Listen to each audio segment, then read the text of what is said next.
4th June 2021, the Indian Express opinion titled Why the Draconian Sedition Law Must Go by Faizan Mustafa. Whether people in a free country committed to the liberty of thought and freedom of expression be criminally punished for expressing their opinion about the government is the moot question. Does the government have the right to affection? What is the origin of the law of sedition in India? How did the framers of the constitution deal with it? How have our courts interpreted this sedition provision?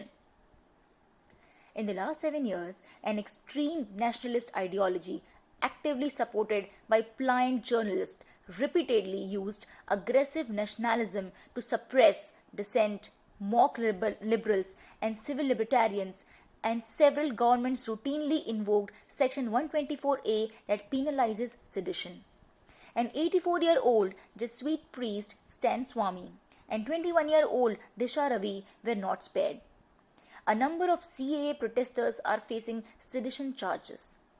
NCRB data shows that between 2016 to 19, there has been a whopping 160% increase in the filing of sedition charges, with a conviction rate of just 3.3%. Of the 96 people charged in 2019, only 2 could be convicted. On Thursday, a 2-judge bench of Justice U. Lalit and Vinod Saran observed that every journalist is entitled to the protection under the Kedarnath judgement 1962 on the petition filed by journalist Vinod Dua. Dua had sought the quashing of an FIR against him filed by a BJP leader of Himachal Pradesh. The bench took 8 months to pronounce its order as arguments had concluded on October 6, 2020. Justice Lalit, in his 117-page historic judgment, demolished all the arguments against the wider application of the sedition provision. The court entertained Dua's writ petition under Article 32 as the Himachal Pradesh police failed to complete the investigation and submit its report under Section 173 of the CRPC. The court found that statements attributed to Dua that the Prime Minister had used deaths and terror threats to garner votes were indeed not made in the talk show on March 30, 2020. The court relied on the Kedarnath judgment in which the apex court had held that a citizen has the right to say or write whatever he likes about the government or its measures by way of criticism so long as it does not incite people to violence against the government or with the intention of creating public disorder. Section 124A, read along with explanations, is not attracted without such an allusion to violence. The court concluded that statements made by Dua about masks, ventilators, migrant workers, etc. were not seditious and were mere disapprobation so that the COVID management improves. The same were certainly not made to incite people to indulge in violence or create any disorder. The court in para 44 concluded that Dua's prosecution would be unjust and would be violative of the freedom of speech. Governments of opposition parties, including the Congress, have also indiscriminately invoked sedition charges against intellectuals, writers, dissenters and protesters. In fact, it was a Congress government that had made sedition a cognizable offence in 1974. Arundhati Roy, Asim Trivedi, Binayak Sen and even those who opposed the nuclear plant in Kudankulam, Tamil Nadu and the expansion of the Sterlite plant in Thoothukudi were booked under Section 124A.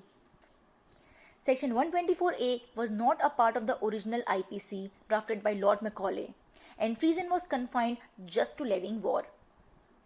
It was Sir James Fitzjames Stephen who subsequently got it inserted in 1870 in response to the Wahhabi movement that had asked Muslims to initiate jihad against the colonial regime. While introducing the bill, he argued that Wahhabis are going from village to village and preaching that it was a sacred religious duty of Muslims to wage a war against British rule. Stephen himself was interested in having provisions similar to the UK Treason Felony Act 1848. Mahatma Gandhi, during his trial in 1922, termed Section 124A as the prince among the political sections of IPC designed to suppress liberty of the citizen. He went on to tell the judge that affection cannot be manufactured or regulated by law. If one has no affection for a person or a system, one should be free to give fullest expression to his disaffection, so long as it does not contemplate, promote, or incite to violence. Strangely, the Fundamental Rights Subcommittee, headed by Sardar Patel, included sedition as a legitimate ground to restrict free speech. When Patel was criticized by other members of the Constituent Assembly, he dropped it. Constitutionally, Section 124A, being a pre-constitutional law that is inconsistent with Article 19(1)A, on the commencement of the Constitution had become void. In fact, it was struck down by the Punjab High Court in Tara Singh Gopi Chand 1951. Justice Lalit ought to have clarified the distinction between government established by law and persons for the time being engaged in carrying on the administration, as the visible symbol of the state made by the court in Kedarnath. The very existence of the state will be in jeopardy if the government established by law is subverted. This observation did require some clarification by the court, as the state and government are not the same. Governments come and go, but the Indian state is a permanent entity.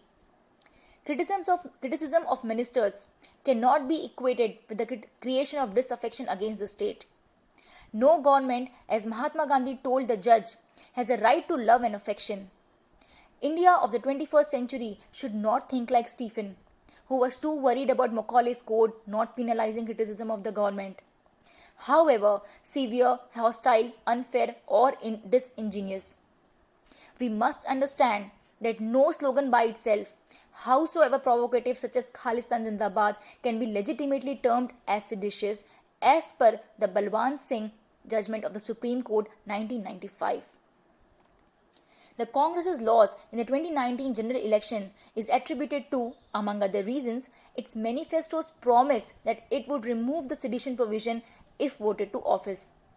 In 2018, the Law Commission had recommended that the sedition law should not be used to curb free speech. Let the Criminal Law Revision Committee, working under the Ministry of Home Affairs, make the bold recommendation of dropping the draconian law. A political consensus needs to be forged on this issue.